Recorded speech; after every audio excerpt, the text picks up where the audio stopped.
Texas has one of the highest rates of uninsured children in the country, over 1 million kids. You did not get an opportunity to respond to that. What do you say how do you explain that? Well, we've got one of the finest healthcare systems in the world in Texas. As a matter of fact, the Houston, Texas Medical Center, there's more doctors, nurses go to work there every morning than any place else in America. So the idea that you can't have access to health care, some of the finest health care in the world, but we have a 1,200-mile border with Mexico. And the fact is we have a huge number of illegals that are coming into this country. And they're coming into this country because the federal government has failed to secure that border. But they're coming here because there is a magnet. And the magnet is called jobs. And those people that hire illegals ought to be penalized. Admit you lose all of your standing from my perspective because you hired illegals in your home and you knew about it for a year. And the idea that you stand here before us and talk about that you're strong on immigration is on its face the height of hypocrisy. Governor Romney? Rick, I don't think I've ever hired an illegal in my life.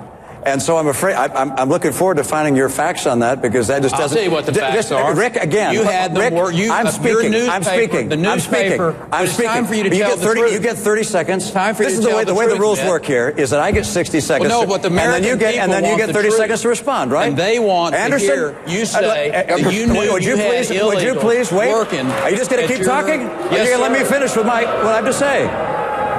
Look, Rick...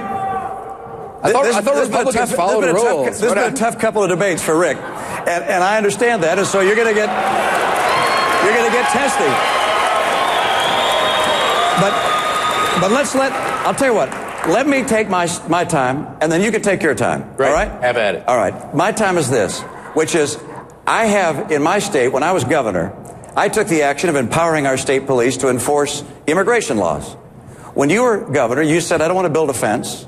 You put in place a magnet. You talk about magnets. You put in place a magnet to draw illegals into the state, which was giving $100,000 of tuition credit to illegals that come into this country.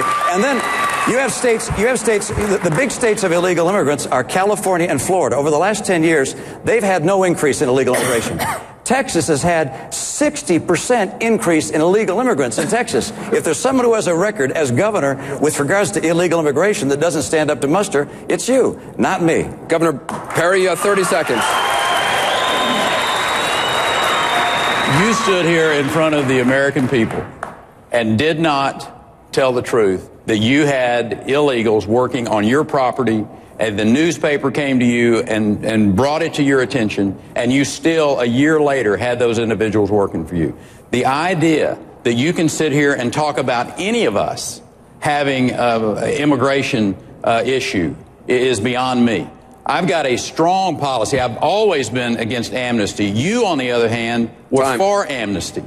I got 30 seconds, then we got to move on to another immigration question. You wrote an op-ed in the newspaper saying you're open to amnesty. That's number one. Number two, we hired a lawn company to mow our lawn, and they had illegal immigrants that were working there.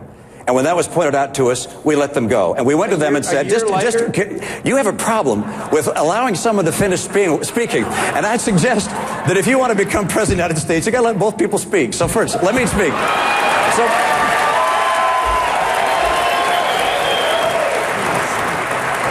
So we went to the company and we said, look, you can't have any illegals working on our property. I'm running for office, for Pete's sake. I can't have illegals. It turns out that once again they hired someone who had falsified their documents, had documents, and therefore we fired them. And let me tell you, it is hard in this country as an individual homeowner to know if people who are contractors working at your home, if they've hired people that are illegal. If I'm president, we'll put in place an e-verify system, which you've opposed, to make sure that we can find out who's here illegally and not, and crack down on people who come here illegally.